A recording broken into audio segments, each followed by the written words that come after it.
What's up, hooligans? Jay Hooligan here, Hooligan V. and welcome to another live lunch that we've got going on here. Oh, what is this? I'm getting an error. It'd be fantastic if this actually worked. Are we on? I have no idea. I believe so. Yeah, we're on. Okay. Okay, so, just dang YouTube errors. Thing like, alright. So, yes, today.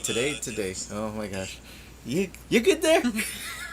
I was setting up still. Yeah, I understand. So today, yes, we are doing our live on the ego, the overcompensating ego in film. Always egos in film. I think it's egos in everything though. There is, and that's one of the that's why we're doing one of these topics. So, yeah, I've the thing is though, it's like we've been doing film. Jeez, how long have we been doing film? Is it going on 8 years now? I've been doing film for almost 10 years. Yeah, and then I mean technically I've done film outside of it, but longer than film school. But I like to start it from when I went to film school and began my film career in 2013. So this is going on 8 years now doing film, and yeah, like I've lost count of how many times people have said, and this is kind of where this conversation started, where it's like, oh, have you seen this movie? And if I say no, and this is from other filmmakers, out there, it's like, oh, have you seen this movie? And like, no. It's like, oh, well, you got to watch movies if you want to be a filmmaker. And I'm like, as if I've lived in a cave my entire life, and have never watched movies before. It's like, no, we'll watch movies quite extensively. And this is not even talking about back in 2013 when I started in film school. I'm talking about even after we got our degrees and have been working in the industry. And it's a very interesting topic, I guess you can say. And then it's like the whole, is it the right type of films that you're watching, right? Yeah, and that was the other part of it. And when we realized, like, people that talk about that, it's not so much like you don't watch films, it's like you haven't watched the films I have. And it's a little bit of an overcompensation where the ego steps in. And it's like going, hey, and I know I poke fun at you for not seeing movies just because it's like I've seen a ton of movies. I grew up on film and television. I speak in movie quotes. That's one of the things that's common if you know me long enough. But yeah, I mean that's different from like if I poke fun versus somebody who's actually being serious. Other filmmakers being serious with me or you or both of us going, well, you got to watch films. Like, you realize this is all we did in film school was watch films, analyze them, and then actually practice the theories. Instead of just studying we study the theories and practice the theories, and like there's a lot of movies out there, and some of my favorite movies even from film school, like The Diving Bell and The Butterfly. That was a fantastic movie. That one was really good. Yeah. That one was really good. But then I have to say, like, my favorite is always going to be Double Indemnity. Yeah, Double Indemnity, and well, we got to watch a lot of those. We watched the original, well, I can't say the original, but the classic Beauty and the Beast by Jean Cocteau. That's one of my favorite ones. I love that version of Beauty and the Beast. It actually is much closer to the original story when Belle actually had two sisters involved, that were keeping her being locked away and everything. So it's like there's so much to film, and people telling us like, oh, you gotta watch films, or when we analyze films, and we wouldn't just watch films, we would analyze them and like really break them down. What was Touch of Evil, the opening scene of Touch of Evil, the opening wonder. Oh my gosh, that's so brilliant. Cool. Brilliantly done. We got to analyze it and be like, what made this good? What made it, and give our thoughts, discuss, have an open discussion. Or breaking down, we watched, what was it, Coppola's, The Conversation, where the whole opening scene, we watched it without audio, and we got to design our own audio for it. and it's like, okay, and then we got to listen to it afterwards and compare, like, well, what would you have done differently? And this was before we even knew, the conversation or the movie, because we ended up watching it afterwards anyway. But no context, just, hey, here's an OPC. Anybody see it? No? Great. All this green filmmakers in there. And we watched it, and sure enough, it was like, oh, this is completely not what we thought it would be, but this is how they did it, and then here's why and how it played into it. And not knowing the rest of the story was huge. It was a huge reason why we went and finished the movie, right? So context is a big one. Now, when I talk about like the overcompensating ego, all right, overcompensation, it's a common occurrence among a lot of people, especially you could see it today in the political arena. And I know we mentioned before how there's a lot of politics going around in film. The Grammys just happened. There's this whole controversy with WAP being one of the performances, and at the same time, people are canceling Dr. Seuss and Mr. Potato Head and all this stupid stuff going on, and it's literally an overcompensation, right? Overcompensating. It's like when you're met with an issue that you may have a problem with. A lot of times you overcompensate on the other side to a different extreme, and the idea is it is kind of a natural thing that does happen as part of your defense mechanisms of why it does that. But it's like going on a like a teeter board, right? So if you're too heavy on one side, what's the reaction? You're going to knee jerk into no, I got to rush to the other side, and then it teeters to the other side, and it's like no, I got to rush to the other side. That's overcompensating, as opposed to trying to find that center, because you try to go straight to the center and find balance, you usually don't get it. So natural reaction is to overcompensate, right? And this happens all the time. Okay, Hollywood notorious for this, even in their political landscape, which is why, again, a lot of these Hollywood stars, when they accept their awards, this is award season going on, Oscars are coming up as well. Just accept your damn award. Don't make it a political landscape because you're overcompensating for some other stuff that you're not dealing with or whatever. Mm-hmm. You're going up there to accept an award for your art. Fantastic, great. Accept your damn award. Get off the stage. Quit making it political. Isn't that exactly what what's his name? Ricky Gervais. Yeah, that's exactly what he said. Take your awards. Yeah, he said something along the same lines. Then, yeah. I think it is line for line. I just watched it. That's funny. Fantastic. But I mean, it's true. Mm-hmm. Just get your reward. Think whoever you need to think. It doesn't have to be a political thing. Yeah. Right? If you want to be political on your own stuff, sure, go do it. That's your own personal social media stuff or whatever. Yeah, absolutely. But pushing it on people who are just trying to enjoy something for the art, for your work, separating it goes back to separating work and separating your art from the artist, right? And again, there's so many artists that are out there that do fantastic work. They're just horrible, or they overstep their bounds, right? They're overcompensating for this stuff, And again, you get into a lot of their speeches that they talk about and whatnot. I mean, it really does come down to ego. Right, your ego is the one who's trying to balance that, and the one that knee jerks to I just talked to this. Was there another error? Yeah. Man, dang, I don't know what's going on with this thing. But yeah, it's just saying it's got such visual experience buffering. Okay. Is that because of the Wi-Fi? I have no idea. That's we're getting a lot of errors today. Sorry, guys.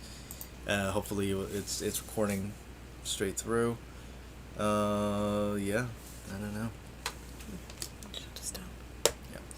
Anyways, but what were we talking about? The ego, right? No, yeah, it is egotistical to do a lot of that stuff and to force it onto other people. The art and the artist. The art and the artist, yeah. Right. I mean, it's like, what's a good example? What do you mean? What's a good example Joaquin of this? Phoenix? Okay, Joaquin Phoenix. We did mention Joaquin Phoenix in accepting an award with Joker, and then turning it into a political landscape and going, let me talk about racism. No, let me talk about, and he's done this before too. Let me talk about climate change, and it's like, dude, what what the hell does this have to do with your damn movie? You know, I mean, racism, okay, maybe, but that wasn't really a topic in your film, and whether you're talking about that, because now they want to extend that out. People want to overcompensate by going, well, we need a ban, and like that article, which again, I'm not gonna give it any credit because it was a stupid opinion piece. That article telling people, hey, we need to ban was it World War II movies because they're all just whitewashed. It's all just white people, and I'm like, dude, are you kidding me? And again, it was because that was the year that Joker, I think, lost out to 1917. Which again, if you haven't watched 1917, it was last year. It was no, that wasn't last year. Yeah, it was. No, it wasn't. 1917 in Joker, the Oscars. That wasn't last year. That was 2 years ago. No, was it? Yes, it was. I'm pretty sure it was 2 years ago. Oh. Yeah. Maybe. Yep. It was. I believe it was 2 years 2020 ago. 2020 made me just erase all the whole year. We skipped a year, guys. So if you're aging up, just go back to the age you were. Last year didn't count. Yeah. But yeah, it lost out to 1917. But again, in comparison, the filmmaking style for the art of it was beautifully done. You want to complain like, oh, it's just whitewashing the industry, and we need to ban them. Like, why? Make more movies that are beautifully done with people of color, with diverse groups of people. Wasn't it 12 Years a Slave in the same one? I don't remember because again, I don't really Harriet? I don't watch the film awards. Like Harriet too. It might have been. I think so. I think you're correct. I think it did start talking about. I know 12 Years a Slave won something. I think. Mm-hmm. That one I heard was really good. Harriet, I really wanted to watch. Yeah, I still need to watch that one. There's some again. So kind of going back to that original point, there are a lot of films that we need to see still. But that doesn't mean that we don't watch films, that we don't analyze films, that we don't understand the theories or even delve into the theories, because that was a big one. Most film majors are art majors, and they talk about theory. They study that stuff. They talk about theory. The difference is ours is a bachelor's of science. Our degrees is not a bachelor's of art, is a bachelor's of science. So we actually got to test out the theories. So when I even mentioned it, and I'm going to point to one of our films, Cull, because that was a 72-hour film. And in editing, and I've caught it, and every time I watch that one scene, it always bugs me because I cross the line before, or I cut to a line cross before our actor crossed the line. So they were on the way to cross the line. I cut it right before, and then the eye line from the other actress, for our main actress, was after our actor crossed the line, and it didn't match. It still felt weird. And again, that's just the theory of the 180-degree rule, right? Crossing your line of axis, right? So I think there are 3 different ways that you can cross the line without it being a jump. And I think most schools only talk about one. Oh no, 2 of them. 2 of them. They don't talk about one. They talk about 2 different ways to do it. I know there are 3, and that's based off of practicing the theory. And I'll give that to you guys now. So how to cross the line without actually jump cutting, right? And a jump cut is an abrupt cut to where you notice that there's a difference. It's almost like saying, well, when you cross the 180-degree rule, it's like the camera's on this side, so we're talking. I'm trying to see. Yeah, you're facing one way, I'm facing the other way, right? So I guess on screen, I try to look at this. You're facing to the left, I'm facing to the right, okay? And then all our camera angles are on this side, right? That's the 180-degree rule. If we jump to the other side, it actually looks like, if you were to film this way, it would look like you're facing to the right. So if you're filming me, and I'm facing to the right, if you jump that axis and film you, it looks like you're facing right. It looks like we're talking in the same direction. That's the 180-degree rule. That's a jump cut, and it looks strange, okay? So there are three ways to do it. The two ways they teach you in film school is you move your camera, and this is a common practice. Tarantino does this a lot in his roundabouts, right? When he goes his roundabout around the table in restaurants. But you use the use the camera to cross behind and cross the line. Okay, and then you film all from that side. It's not considered a jump cut. The other way is to have your actors cross the line. Okay, so if I were to step across Hooligan V, right, then I have crossed the line and changed it. So then my direction is changed. Okay. There is a third method which is not really talked about because it's an editing version, right? And that is you actually cut to on the line. If I'm filming from one direction to or one side of the 180 axis of Hooligan V, if I were to cut to a shot of myself on a head-on, I can cut to the other side and cross that 180 degree onto Hooligan V without a problem. And it would not be considered a jump cut because it doesn't necessarily stick out to the audience, right? We talk about the invisible cut whenever we're talking about editing, and you don't want your audience, or a lot of times you don't want your audience. Ew. It is terrible today for this. I don't. Is it back up? Okay, it's behind. I know it's okay. Reconnection successful. Sorry guys, we're trying to deal with some of these technical difficulties. Yeah, hopefully that works. Great. Now it's back to excellent connection. Sorry again, it's technical difficulties on this. So hopefully you guys got all that. Just gave you the secrets of crossing the 180 degree, the 180 rule, without actually causing a jump cut. And yeah, we're not going over it again.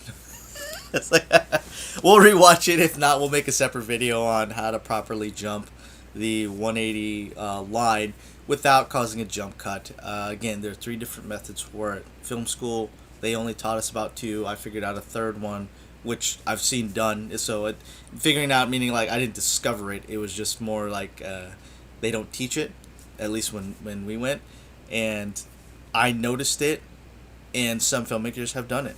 And that's the thing, is a lot of what's done in film, it's been done. It's been done for many, many years in many, many different ways. And the newer aspects of filmmaking deal with technology, right? More with technology than anything. So, yeah, like that's a big one. Like when you start talking about, say, again, ego, going back to the topic at hand, overcompensating ego, right? Whenever we come across filmmakers that tell us stuff like that, like, hey, you got to watch films. I'm like, dude, I've watched films all my life. I've analyzed films to death. We've had to write thesis papers on films. It's ridiculous. I remember. Yeah.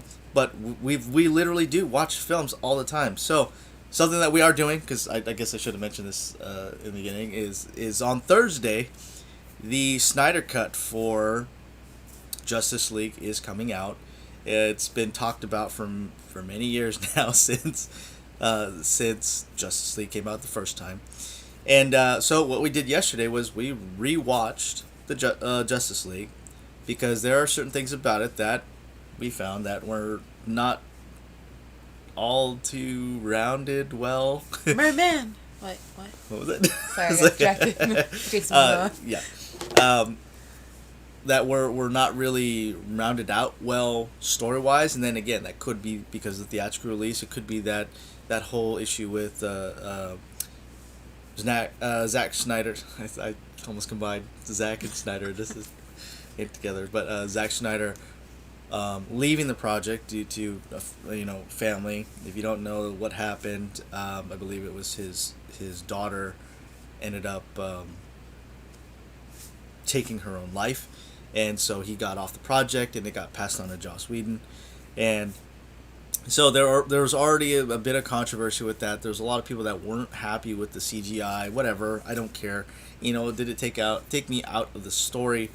But there are other story elements for it as an ensemble film that made it more difficult to watch. And I can't say make it more difficult to watch, but it just didn't feel. We'll get into it on Thursday. Yeah. So yeah, on Thursday, what we're gonna do is we are going to watch the 4 hour long Snyder Cut.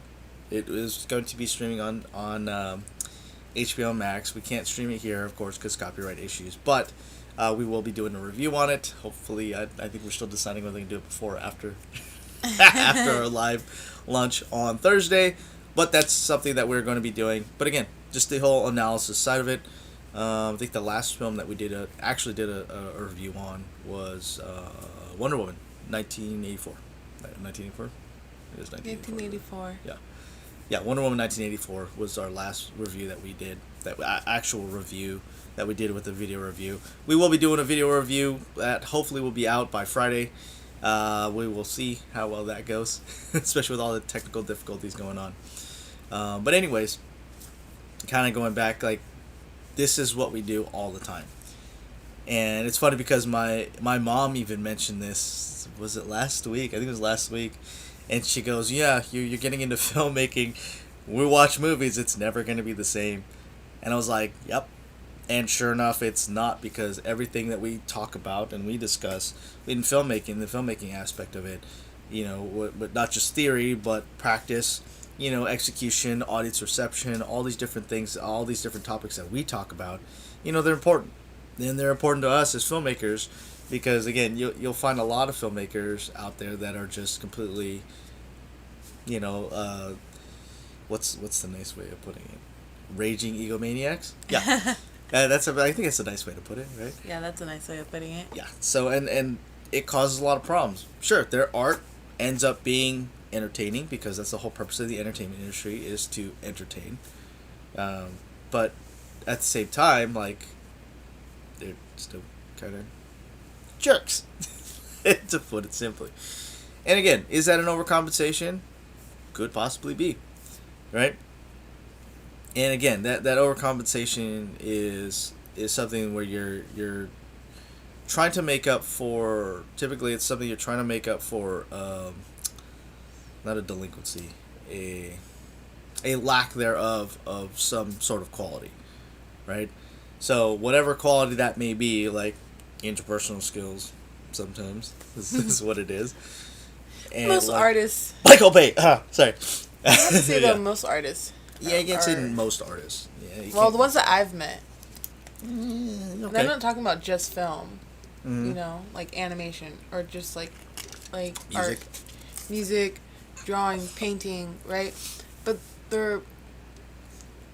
then their art is just so like good. Yeah, and to be clear, that's not every single artist that we've come across. I'm not saying every single artist. No, I just want to make that clear. Majority. A majority. Well, the ones that not majority, but most that I've met, and I'm seeing throughout, like being in high school and okay, as I get and like different film, mediums and whatnot. Yeah. And again, that's that whole like tortured artist mentality, right? That you can't do anything well. Oh my gosh.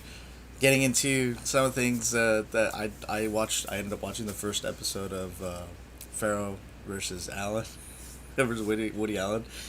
Man, talk about overcompensation. I mean, that dude. It's also on HBO Max. I decided to throw it on, and it is a rough watch. It does have to do with abuse of children in a. I'm trying not to. I don't know. I haven't seen it. It has to do with, but it's a documentary, okay. And it's with interviews with Mia Farrow, and I think it's with I'm pretty sure it had Dylan on there too, Dylan Farrow, but it has to do with the allegations of Woody Allen, and his child abuse, in a sexual manner. So. A rough watch. Like all this stuff is usually it's like really rough to watch, but overcompensating. Like talk about overcompensating. They talked about in there where Alan, like, he didn't want anything to do with kids when he first started dating Mia Farrow, she had like 7 kids, and most were adopted. But he didn't want anything to do with them. Nothing to do with them. And when she finally came out and asked him, like, hey, what do you think about me getting pregnant? And he's like, well, as long as I can do, be as involved or not involved as I want, as long as you're taking care of that kid, and then you don't put any responsibility on me, then sure. It's not going to ruin our relationship. Just know that as long as you accept that I don't want any part of it because he didn't want anything to do with kids, and then all this other stuff. Again, massive overcompensation. Now, just to be clear, this does not mean that people that don't want kids or anything to do with kids are possible, pedos. That doesn't necessarily mean that. However, the overcompensation of what we're talking about of the ego, again, it manifests in many different avenues in many different ways. So, a legitimate case is, again, with Woody Allen, right? So, I thought that was really interesting. It was something I literally just watched that last night. Yeah. But I've been taking a bit of a break because I've been editing all weekend. But I wanted to kind of get back to that. And then, of course, the last couple weeks, we're doing our live lunches and just kind of maintaining some things with some people that passed in my family. So it was trying to get back into it. I just I overcompensated. I went hard into my edit, and that's all I was doing. So yesterday was like my first real day off to kind of just go, okay, well, let me just go back to the art. Let me go back to some of this. And then weeks before that, I know we're going to talk about like stuff that we were watching as well.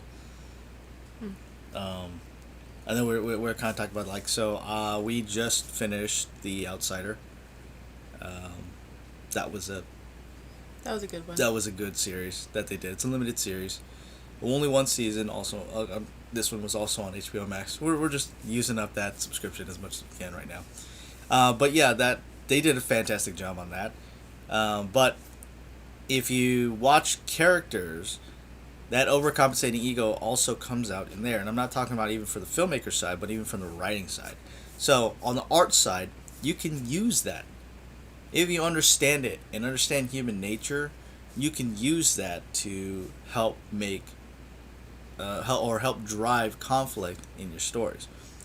And they did it in The Outsider. I ended up watching a couple weeks ago. I finally finished The Witcher, and I ended up watching Pacific Rim: The Black, which is an anime series that comes after the 2 movies. And overcompensation is a huge factor in those. And it has to go back to ego, and the ego overcompensating for itself. They make for interesting stories, okay? Because it is a reflection of real life, okay? So we go back to, again, just understanding human nature, understanding self. It's written all over there because a lot of times our art is movies and series and TV shows and all these things are reflections of life. Even if it is in a fantasy environment of, Stephen King with The Outsider, or Pacific Rim in an anime, or The Witcher in a fantasy world, video game. There's different, or video game adaptation. All those things are part of it. Okay? The difference is, again, that's entertainment. And when I know we started this as in what's real life? Things that actually we encounter in real life. And it's such an interesting dynamic, and so I've been on Twitter, and if you know me at all, I completely abhor social media because I think that that toxicity reigns in social media a lot. I'm on it a lot. I like posting a lot of memes and things like that to try to break up the hegemonic, toxicity that's just rampant everywhere. Although I do add in my own perspectives here and there, but for the most part, it's the bane of society. It's absolutely is. But yeah, if you ever want to see overcompensating in a manner, just follow any sort of political figure or spokesperson, and you will see it Absolutely. I think I heard somebody call it a deconstruction platform, where you put out an idea and it would be completely deconstructed, you know, from the get go, and it doesn't even matter about what. And it's because of that digital wall, right? Your ego gets in the way of that, and it treats people. It's essentially a form of Objectification. thank you. Of that, it's like Isn't that film already? that is for so yes, so that is a great argument for that, and I know we've talked about this too. Objectification, the gaze, your voyeuristic tendencies for it is the film industry. And when people talk about that, especially in the art aspect of exploitation, you know, every form of entertainment is exploitation. Okay? Every form. Now, using one form of that exploitation to justify the banning of another form is, in my eyes, wrong. Because it's like, hey, I get to allow it. It's the whole reason why I have a problem with people trying to ban Dr. Seuss or Pepe Le Pew. It's so dumb. It's like the dumbest thing. But it's a reflection of they're not real, guys. It's really not, and people need to go back to that whole understanding of there's a difference between a reflection of reality, a satirical representation of reality or entertainment, like fiction and reality. There is a line. They can be reflections of each other. The moment it becomes reality and you start doing those things in real life, that's when it's bad. But not necessarily in the art. Start watching Rocks. Start watching Rocks? Just start watching Rocks. It's less offensive. It's less offensive? But then if somebody calls it out, just like they're calling out Pepe Le Pew, right? Mm-hmm. They're offensive because they're offending me because I like that, right? Yeah. What about all the rest of the satirical representations of all of the other, Looney Tunes characters? They all do that stuff. Are you kidding me? How does it... How does that quote go from Scream? It's like, movies don't make serial killers. Yeah, it's as people do. Is that what he said? Yeah, something like, yeah. I'm trying to remember what he says. But yeah, I mean, it's as if reality and fiction can be separate. Again, they can reflect one another. That's fine.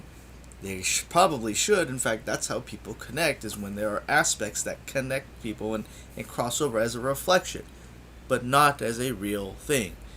If you're making a snuff film, then you are wrong. Okay, but if you're making an artistic representation of what that entails and how it reflects on society or people that do that sort of crap, then yes, make that. But don't actually make a snuff film. Do you understand what I'm saying? Like, it's not that hard to understand that there's a difference between reality and fiction. And if you cross those and go, no, you can't. Like, they banned, I know it was a long time ago, didn't they ban from schools, like, Huckleberry Finn? Did they? Yeah. I remember reading that. Oh, no, that was after, yeah, much longer after we had gotten out of school, even you had gotten out of school. But they had banned Huckleberry Finn, and what? They banned books, and it's like, are you kidding? By the Mockingbird? Yes, I think. Oh my goodness. It's a learning thing. I know what you're talking about. Yeah. How to Kill a Mockingbird. I know. I was like, it's not Mockingbird. I know what you're talking about. It's How to Kill a Mockingbird. Yes, they banned that too. So it. You know what should be banned on stuff like this, like Mein Kampf. How about that?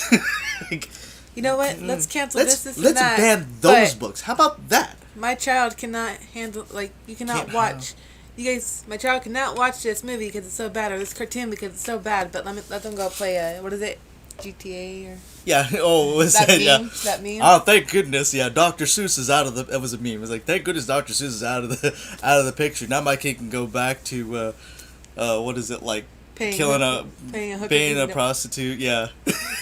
Was it killing a hooker? Killing a prostitute or so something. that he didn't have to pay her? Yeah, so he didn't have to pay her. Yeah, GTA 5 or something like that. It's like, yeah, real values there, guys. Like, are you dumb? Come on, stop being stupid, please.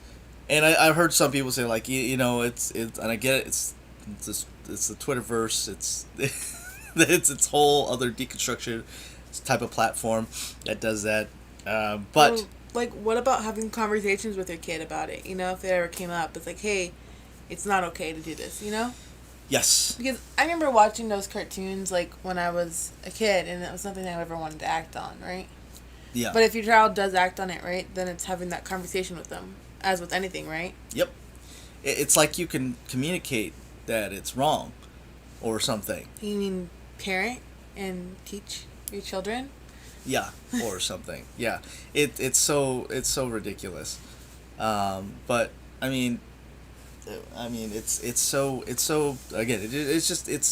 It blows my mind how far people go, and then of course because their ego is overcompensating for this whole idea of this whole idea of these things being offensive, and these things that are being offensive that aren't actually real things. Like Pepe Le Pew is a cartoon character, it is a fictional character.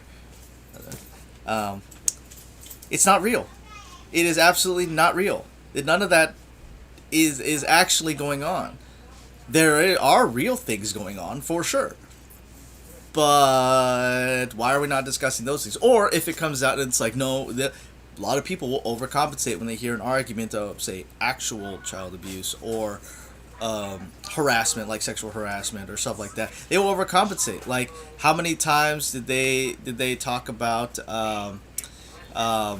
what was it? Even going back to, was it Woody Allen, and like how long did it take for people to actually vote him out of the Academy? It's like it wasn't. Was it him? I want to say it was.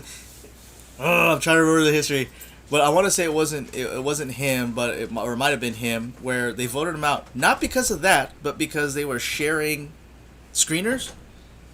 Oh, wow. Yeah, like that's Not a because huge of overcompensation because they equated their art to the artist. They couldn't separate the two, and because they couldn't separate the two, all of a sudden it's like, oh, again, overcompensation, right? Who does this stuff? Oh my gosh! Again, go back to the Twitterverse. Melissa Milano. Oh, again, actress. It's like turned political figure, and it's like, where's all the outrage? All this stuff with when she's protesting against Kavanaugh, but when didn't even question whether Ford actually the legitimacy of Ford's claims. Just automatically believed her from the get-go. But when somebody accused Biden of that stuff, no, I stand with Biden. Big question, big block. Like, dude, the hypocrisy is freaking real. Kathy That is Griffin. Kathy Griffin. What about her? I was like, is that another example? Of overcompensation? Yeah. I mean, Or is it more just... if you could say it in an overcompensation, as in her career had already died and she's trying to get back into it, or maybe. Would it be, what's his name? Jim Carrey. Jim Carrey. Yep. The way he responded to it. Yes, Jim Carrey's response to Kathy Griffin. Again, originally, people seem to forget. I haven't forgotten. We haven't forgotten about this. But when Jim Carrey was under contract to do his job, to promote a film on a fictional piece of violent, that did have violence in it, he literally negated reneged on his contract to promote his film that he was being paid millions of frickin' dollars for to do, as the PR is part of your contract, and said, I cannot in good faith promote this film because it actually helps advocate for fictional, even he didn't even say fictional, it advocates for real violence. So now movies advocate real violence, fiction advocates for real violence. Hasn't that been the argument of why video games don't cause people to be violent? Otherwise, it's either one or the other, bro. Which one is it? Overcompensation. But then when Kathy Griffin came out and did a massive act of artistic violence, oh, we're artists. We got to push the limit. And people can try to argue, well, he had a change of heart. Like, no, he didn't. No, he did not. He went on this whole binge of making political cartoons, okay? Because he had this whole thing against won, against Trump, and then all of a sudden, after 4 years of him doing this sort of crap, soon it was literally, I think it was in January or in February because of the inauguration at when happened after the inauguration in January. He goes, guys, I think it's time for me to stop. It's just so toxic with all my cartoons. I'm going to stop my comics and my cartoons that are my political comics. I'm like, dude, overcompensation like hell. Like, again, it happens all the time. And the problem with it, again, arrives when people don't actually do the internal reflection. They don't take the time to spiritually develop or mature to just be able to treat people who they disagree with, humanely, and civilly. It's like now they want to cause a divide and go, look, violence is only okay when we portray it, but no, when you guys do it and we don't disagree with it because you have a different political belief, gone. They did that stuff with Gina Carano. They did that stuff with anybody that Baby Le Pew. It's stupid. It's satire. What about the rest of Looney Tunes?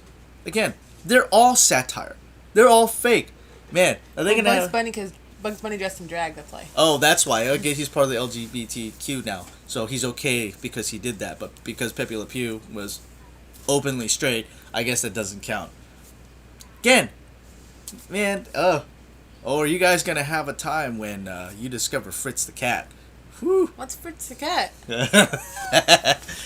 Yeah. That's not my generation. I'm no, sorry, no. That's not even my generation. That came before my generation. That's another cartoon character, but a more adult oriented. And again, how many of these stupid cartoons come out with adult content? What about all those? Where's the outrage for those? Why aren't they being canceled? No, you're canceling. And kids are watching them because they think they're cartoons. Oh my gosh, who was talking about that? Or parents are letting them watch it because they think it's cartoons. It's like, oh, they can watch anime because it's a cartoon. I'm like, anime is not. Depends on what type of anime. What type of anime is not for children. All right, or was it someone was talking about it, Big Mouth. Oh, okay, I don't watch that. I don't watch it either, and it was like, nope, I remember, but they're literally. It's definitely not for kids. That's the thing. But it's a cartoon. Why? But it's a cartoon. Where's all that stuff? I know. What? I want some of that. Oh, you can have something. It's fine. But yeah, I mean, like, you're literally showing in like nudity and stuff like that in a cartoon and advertising it. Oh, that's a kid's cartoon. It's fine. Whatever. Now doesn't again, they talk about like sex and stuff like that? Mm-hmm. Yep. Exactly. Like in the cartoon. Yep. Like. And they're supposed to be not adults. Like there was a reason why there was Adult Swim on Cartoon Network, like for adults. Yeah, and I don't know if you ever watched it, but I've talked about it a lot because it was funny as hell. Watching it as an adult for an adult style cartoon was Drawn Together. You ever watch Drawn Together? Oh, Drawn Together is a cartoon. Yes. Also, no. Okay, so Drawn Together. Oh, that's another one. And I think they did try to cancel that because it was so offensive. Again, it's satire. It was making fun of reality TV in the form of cartoon characters, of these extreme cartoon characters that were vastly vulgar, and made these awful jokes about stuff. It's very similar to well, I can't say it's similar. Well, it's along the same vein of, say, like South Park, and just been trying to be able to offend everybody, and oh gosh, that was another thing I ended up watching with my brother last night. It was the South Park vaccination episode. That thing was funny. Yeah, that sounds funny. Yeah, I'll show it to you after. Okay. It was ridiculous. Anyway, but along those lines, and I think that's why there's people out there going, how did an entire generation that grew up on, offensive style cartoons and shows, Family Guy, Simpsons, what's another one? I was just thinking of it. Futurama. Yeah, all these now you got Big Mouth and all these other ones. How did they get so offended? Why are they getting so offended over things? Another thing, overcompensation. they can't deal with certain parts of their own reality or themselves for whatever it is, and they lash out against these things. Again, only if they happen to accept it is it okay, but not if somebody else does their own style of it and happens to have a different point of view, or makes jokes that are different, that are funny to them but not necessarily to that person. Again, this is why this whole offended society BS is literally that. It's just BS. It doesn't make sense. There's no reason for people to be canceling like Pepe Le Pew. It's so dumb. And yeah, and one of my buddies tried to point out, well, it was this director that came back in 2019 who took him out because of that. However, yes, even if he did that back then, the whole idea is propagated all amongst, again, like the Twitterverse and all these other other social medias of, well, it's because he's so this, he's so he's very he's promoting rape culture is essentially what they're saying. And again, fictional character in a satirical manner versus reality, those are two separate things. Does this mean we have to cancel the horror movies and stuff like that have those elements in them? Yep. Apparently so. Not just horror movies, but all other art. And again, dramas, Lifetime movies, cancel Lifetime. Yeah. Hashtag cancel Lifetime. Hashtag cancel Lifetime. Oh. Which is literally real life situations that happen. Yeah. Drama. Bringing light to these things. My goodness. Yeah. It's like they're so far off that it. Like you can't have a conversation about it, huh? Someone's gonna make it sound like I said Coolsville sucks. Coolsville sucks. Hashtag cancel. And again, that's part of it. Coolsville sucks, and why it's important to be able to talk to people instead of knee jerking to this whole offensive mindset. Okay, example over this weekend. So over this weekend, again, I've been messing around on Twitter a little bit. Don't worry, it's a gateway. it's a great gateway media platform, whatever. But somebody I had mentioned, because there was an incident, this whole thing that went down with was it Second Meth from the Marines, and Meth. Oh, Meth. It's a unit in the Marine Corps. Okay. But somebody, for whatever reason, on their PR Twitter, decided to call out, was it Tucker Carlson, and called him a boomer and everything like that, trying to overcompensate, going, you talked about this, and then it's like, okay, boomer. And I was like, wow, that was completely disrespectful. Like, why isn't the higher ups in that dude's command just going down on it, because that violates the UCMJ, that violates a lot of the things. Like, people that have never served in the military have no idea. Like, there are rules. Okay, when you swear in and give up certain rights as a civilian, okay, to follow the UCMJ and to serve your country. That is why it's called serving your country. You give up some of your rights voluntarily to serve your country. Okay? As such, you are subject to the UCMJ, which is the Uniform Code of Military Justice. It is a separate group of rules for that.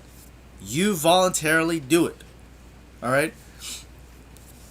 People don't get that. People don't equate that. As such, there are certain things you have to follow, like not being an a-hole on Twitter. Okay, an important one. Look, guys, you don't have to be an a-hole on Twitter to make it, famous, to make yourself famous. Yes. Now, I do have to go and watch what was actually being said. However, some people were pointing out, like, it was talking about the feminization of the military versus, I don't know, what's going on in China, where they're trying to bring back masculinity, in China swabs. But it is a general fact, like, they we'll get into that later, but they're talking about, like, they're talking about the feminization of the military.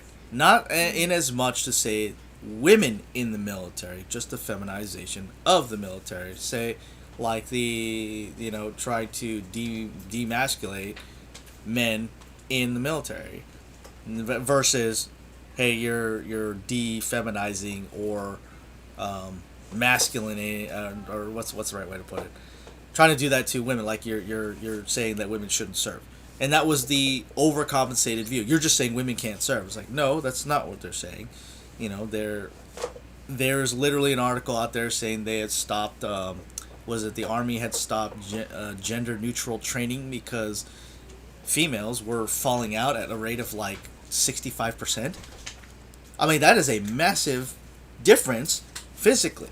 Why? Because we are built differently. Our muscles are built differently. Our anatomy is different. There are different requirements that we do for that. And as such, why would you actually, as a military force, wouldn't you want the stronger to prevail? So if they failed, get them out. That's not discrimination. That's literally just trying to qualify.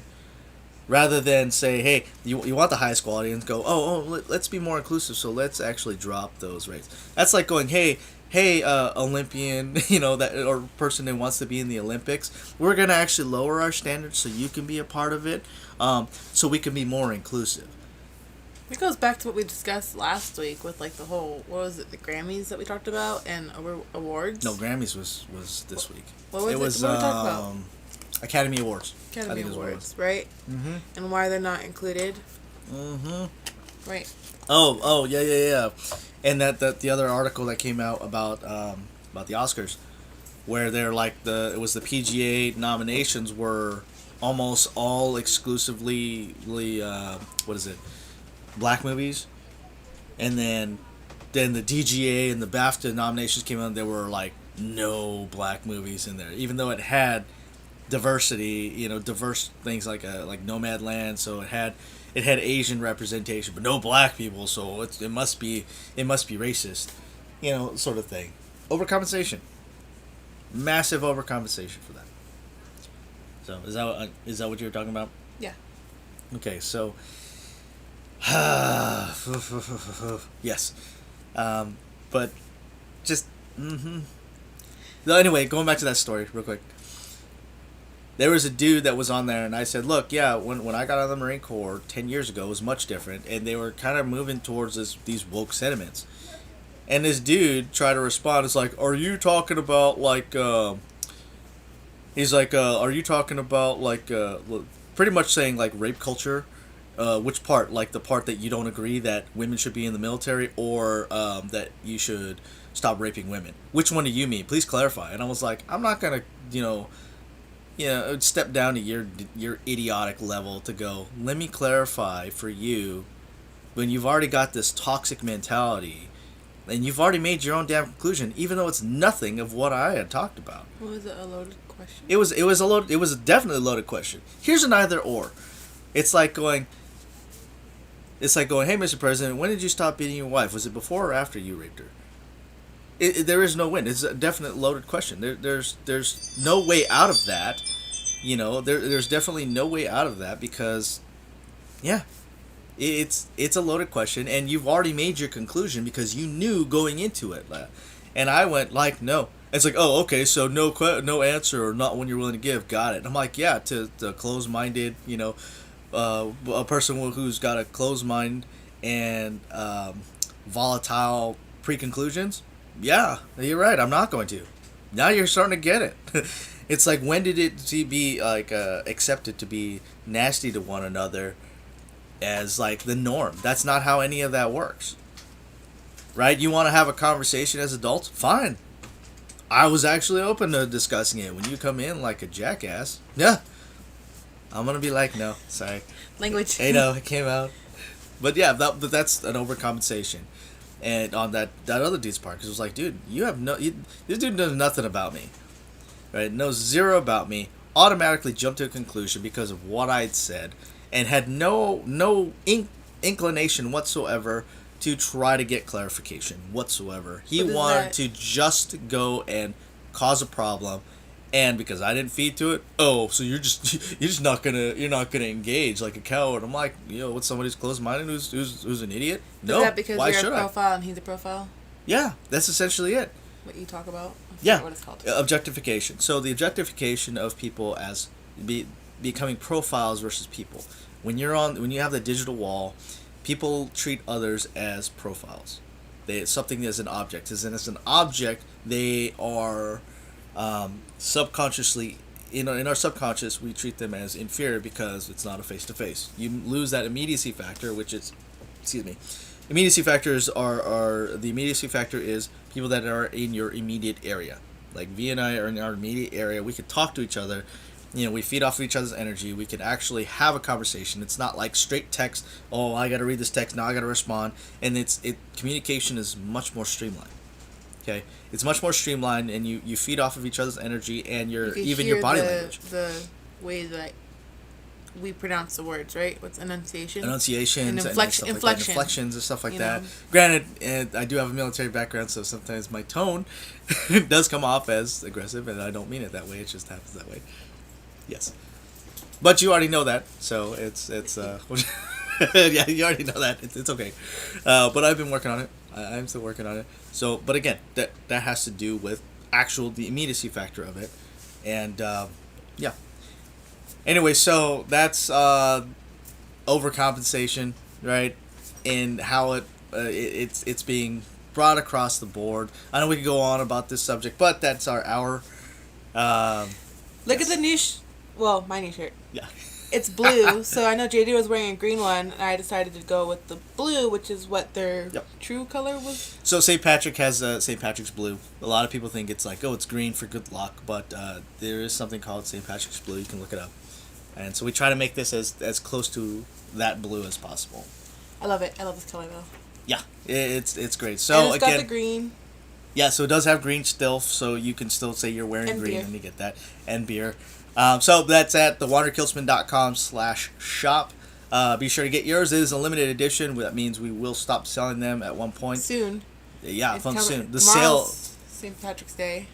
Oh my gosh, is it already? It is. That's why I said I have to wear this tomorrow. Oh, yeah. Time has flown. Yes, so our sale is still going on until tomorrow. Tomorrow is probably the last day for the sale. For that, thewaterkillsman.com/shop. Get yours today. We also have our RPG IRL version of Irishman with the Celtic cross on there. Get either one. And if you guys want to support us, we're on Patreon, Hide Hooligan Films. What is it? Patreon.com/Hide Hooligan Films. And become a member there. We will be dropping more exclusive content that we've got. Again, we'll talk more about, like, say, the filmmaking aspects of it and how I feel like we have unique perspectives on that. But we can only do that if we get the support from everybody. If people want to see that. We have dropped a couple videos on there. We will be dropping more, though. And we will still be doing these live lunches as well. Again, be on the lookout later this week for our review of the Snyder Cut of Justice League. We will be watching that. No, not tomorrow. On Thursday when it drops. I know there are reviews already out there, but we will give our unabridged review right after we watch it, so you guys can see for sure, like, hey, this is a real reaction. It's nothing we had to sit and think about, even though technically we watched Justice League. I think didn't we do a live review of that? I don't know. I don't know if we did a live review. Anyway, again, if you guys enjoyed this, subscribe, hit the subscribe button down below, support us on Patreon/Hide Hooligan Films, buy our shirts on thewaterkillsman.com/shop, and yeah. We'll see you guys Thursday. Yeah, we'll see you guys Thursday. Have a good one.